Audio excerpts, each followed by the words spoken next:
Los Angeles, early 1996. Gene Simmons sat in his home office surrounded by Kiss memorabilia worth millions, staring at a phone number he hadn't dialed in over a decade. The music industry was changing. Grunge had briefly dominated and was fading, and nostalgia was becoming big business. MTV had approached him about a Kiss reunion, the kind that could sell out arenas and generate the merchandising empire Gene had always dreamed about. But there was a problem. A reunion without the original lineup wasn't really a reunion at all, and that meant Gene needed to make a call he'd been avoiding since 1982. He needed to call Ace Frehley. What Gene didn't know was that when Ace finally answered, the guitarist would make a demand so simple yet so profound that it would force Gene to confront everything he thought he understood about Kiss, about success, and about the man behind the Space Ace makeup.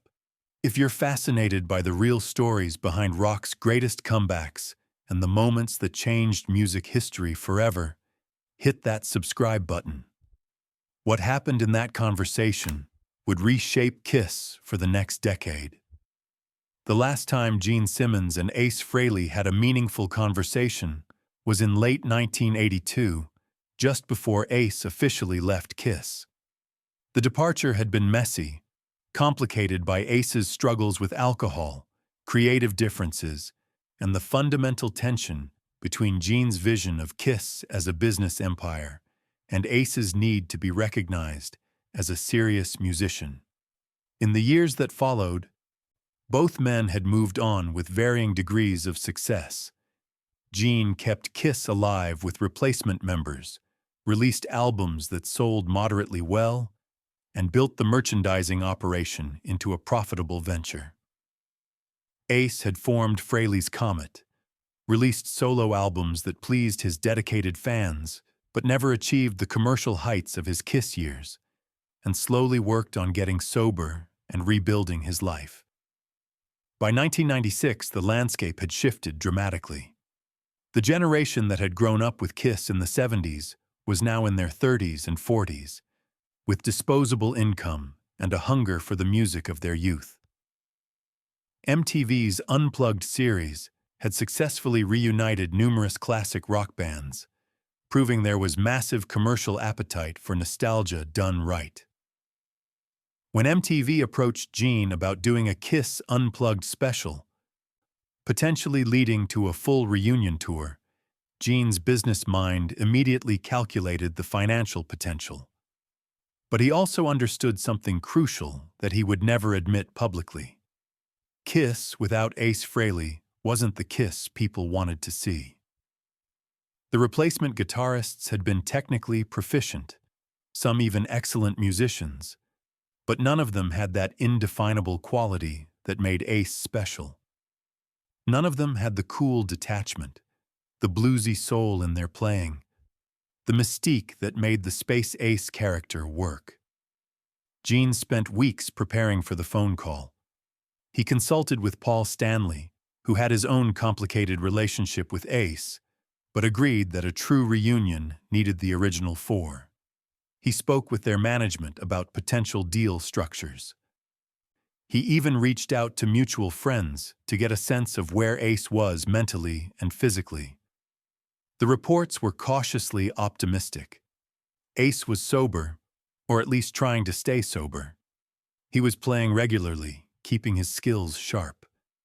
He was financially stable enough that he wouldn't be desperate, which meant he couldn't be easily pressured into accepting unfavorable terms. All of which made Gene more nervous about the conversation. A desperate Ace would have been easier to negotiate with. A healthy, stable Ace would have leverage. When Gene finally made the call on a Tuesday afternoon in February 1996, Ace answered on the third ring. There was a moment of silence after Gene identified himself, long enough that Gene wondered if Ace would simply hang up. But then Ace spoke, his voice calm and even, neither warm nor hostile. He said he'd been expecting the call, which surprised Gene. Ace explained that he'd heard about the MTV Unplugged opportunity through the industry grapevine, and he'd figured it was only a matter of time before Gene reached out. The directness threw Gene off his prepared pitch. He'd planned an elaborate presentation about the business opportunity, the cultural moment, the chance to introduce Kiss to a new generation. But Ace cut through all of it with a single question that went straight to the heart of why Gene was calling. Are you calling because you need me, or because you need the Space Ace character? The question hung in the air. Gene, who always had an answer, found himself hesitating. It was the kind of question that seemed simple on the surface but was actually asking something much deeper. Was this about Ace Frehley, the person and musician, or was it about filling a costume and playing the hits? Gene started to give his standard response about how they were all characters, how Kiss had always been bigger than any individual member, how the brand was what mattered. But something in the silence on the other end of the line made him stop. Maybe it was the 14 years that had passed. Maybe it was the recognition that Ace held all the cards in this negotiation. Or maybe it was genuine respect for what Ace had survived and overcome in those years away from Kiss. Whatever the reason, Gene gave an honest answer. Both. I need the character because that's what the fans expect. But I need you because no one else can make that character real. Another long silence. Then Ace said he'd think about it. But he had one condition that needed to be met before they discussed money or tour dates or any of the business details. Gene immediately went into negotiation mode, ready to discuss points on merchandise, creative control, billing order, all the usual sticking points that caused bands to implode. But Ace stopped him. The condition wasn't about money or credit or control. It was something Gene never would have anticipated. Something so unexpected that when Ace finally stated it clearly, Gene found himself completely speechless for one of the few times in his life. Ace's condition was this. Before he would agree to rejoin Kiss, even temporarily, he needed Gene and Paul to sit down with him, face to face. No managers or lawyers or business advisors, and have an honest conversation about what went wrong in the early 80s. Not a business post-mortem or a strategic analysis, but a real human conversation about how they had failed each other as friends and bandmates. He needed them to acknowledge out loud the specific ways that the machinery of Kiss had damaged all of them, not just him. And he needed to hear them admit that they had prioritized the brand over the people, the image over the music, and the business over the brotherhood they'd once shared. Gene's first instinct was to dismiss this as therapy talk, the kind of emotional processing that he'd always considered a waste of time. His entire philosophy was built on moving forward, not dwelling on the past. Kiss had continued after Ace left, had survived and even thrived in its own way. Why dig up old wounds when there was money to be made and shows to play? But Ace was immovable. This wasn't a negotiating tactic or a power play. It was a genuine requirement for his participation. He explained that he'd spent years in various forms of therapy and recovery, working through his own demons and taking responsibility for his part in Kiss's dysfunction. But he'd also come to understand that the dysfunction wasn't entirely his creation. The pressure to maintain a character, the constant touring that left no time for personal relationships, the creative compromises that slowly eroded his sense of artistic identity. These were systemic problems built into how Kiss operated. Gene tried to argue that they could address all of this during rehearsals, that they didn't need some formal emotional summit before getting to work. But Ace was clear. Without this conversation, he would pass on the reunion.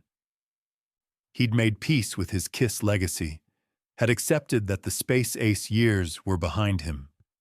He didn't need the money badly enough to compromise on this point, and he certainly wasn't going to put himself back into a situation that had nearly destroyed him the first time, without some assurance that the underlying dynamics had been acknowledged and could be different. What made Ace's condition so shocking wasn't just its emotional nature in a business known for ruthless pragmatism. It was the power dynamic it revealed. Ace, who had left KISS as the troubled member, the one with substance issues and reliability problems, was now the one setting terms based on emotional health and interpersonal honesty. He was forcing Gene and Paul, who had always positioned themselves as the stable, business-minded leaders, to engage on vulnerable human terms. It was a complete inversion of the relationship structure that had existed in the original KISS lineup. 3 weeks later, Gene, Paul, and Ace met at a neutral location, a rented house in the San Fernando Valley, chosen specifically because it had no association with KISS history. Peter Criss wasn't present for this initial conversation, by mutual agreement. The relationship between Peter and the others was even more fraught, and they needed to work through the Gene-Paul-Ace dynamic before adding that additional complexity. The meeting was scheduled for 3 hours. It lasted almost 7. What happened in that room stayed largely private. None of the three have ever given a full accounting publicly. But fragments have emerged over the years in various interviews, and Ace's autobiography provides some context. The conversation started awkwardly, with Gene and Paul clearly uncomfortable with the format, and Ace equally uncomfortable with having to facilitate it. But once they got past the initial resistance, something unexpected happened. Real conversation emerged. Not the practiced interviews or the corporate statements, but actual human beings talking about pain and failure and loss. Ace talked about how isolating the Space Ace character had become, how the makeup and persona had started as exciting and freeing, but had gradually become a prison.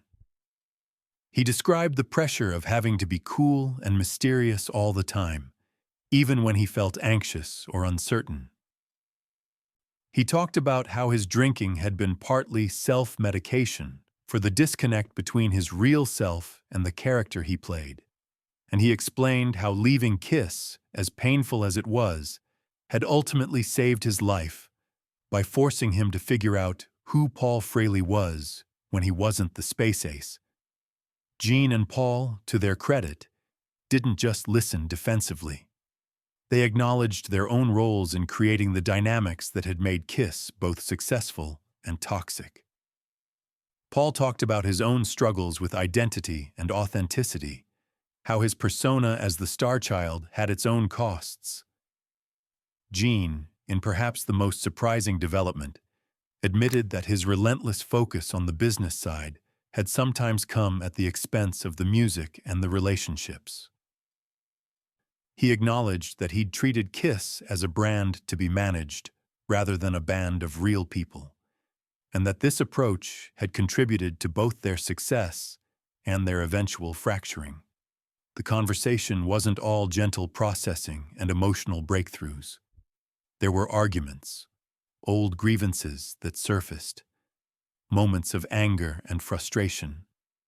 But the difference was that they stayed in the room and worked through it instead of walking away or letting management handle it.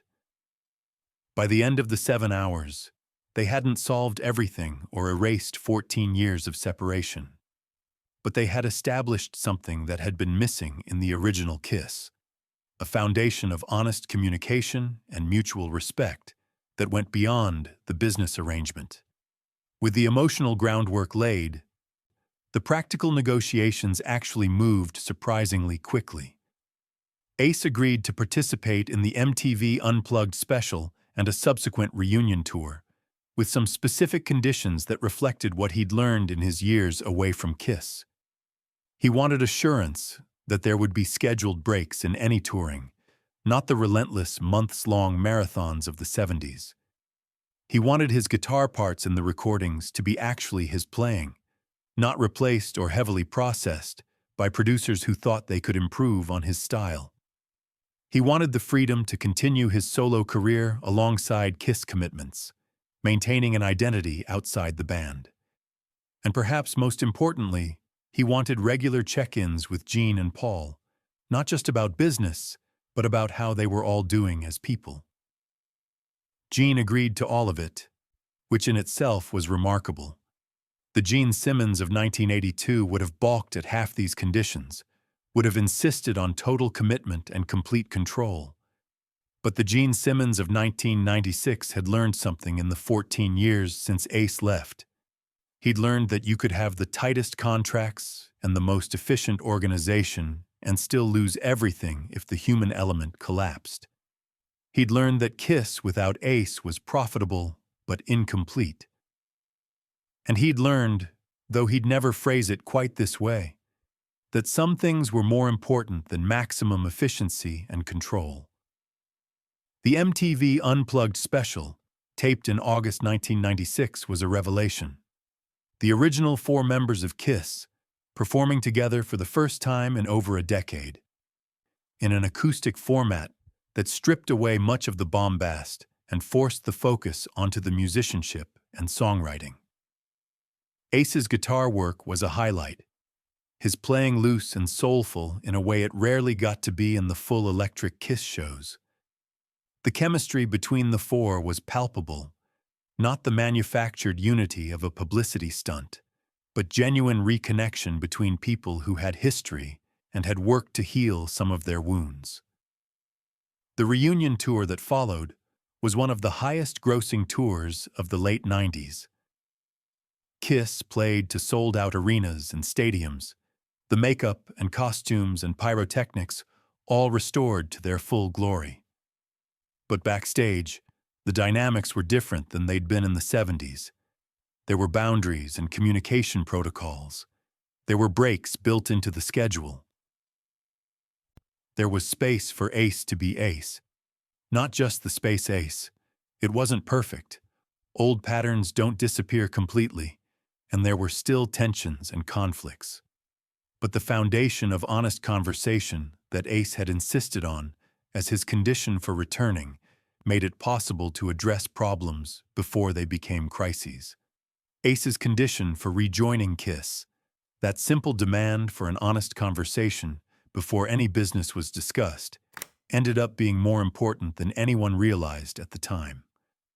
It established a precedent that would influence how the band operated for the next several years. When conflicts arose, there was now a model for addressing them through direct communication, rather than letting them fester or having management mediate everything. When creative differences emerged, there was an understanding that everyone's perspective deserved to be heard, not just the business leaders. The reunion era of Kiss, from 1996 through the early 2000s, was commercially successful by any measure. They sold millions of dollars in tickets and merchandise, introduced their music to a new generation, and reclaimed their position as one of rock's most iconic acts. But the more significant success was the personal one. 4 men who had been torn apart by fame and ego and addiction and business pressure found a way to work together again without destroying each other. It didn't last forever. Ace would eventually leave Kiss again, and Peter's departure would create new complications. But the years they had together in the reunion era were fundamentally healthier than the original run, largely because Ace had insisted on addressing the human dynamics before stepping back into the machine. Gene Simmons, in interviews years later, would sometimes reference that 1996 phone call and the condition Ace set, though he rarely gave details. He would say, in his characteristically blunt way, that Ace had been right, that the conversation they'd avoided for 14 years needed to happen, that you can't just put on the makeup and pretend nothing went wrong, that the business only works if the people aren't broken. For Gene to admit that someone else was right, especially about something emotional rather than strategic, was itself a small miracle. It was evidence that even the demon could learn and grow, that even the most business-focused mind could come to value the human elements that make art and collaboration possible. Ace Frehley's condition for returning to KISS in 1996 wasn't about money or credit or control. It was about dignity and honesty and the recognition that rock and roll, for all its mythology about excess and rebellion, is ultimately made by human beings who need connection and respect to thrive. That simple demand, that insistence on a real conversation before any deals were signed, changed KISS in ways that no contract clause or business strategy ever could. It proved that sometimes the most radical thing you can do is ask people to talk to each other honestly. And it demonstrated that real power isn't always about who can negotiate the best terms or who has the most leverage.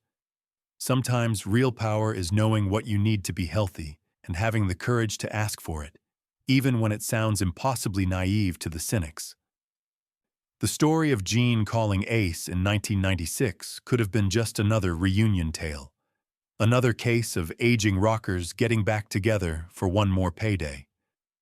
But Ace's unexpected condition transformed it into something more meaningful. It became a story about growth and healing, about the possibility of doing things differently the second time around. And it became evidence that even in the ruthless machinery of the music business, even in a band that had always prioritized the brand over the individuals, there was still room for human connection and genuine change. That was Ace Frehley's real gift to KISS in 1996, not just his guitar playing or his iconic character, but his insistence that they could be better than they were before. And for a few years at least, they actually were.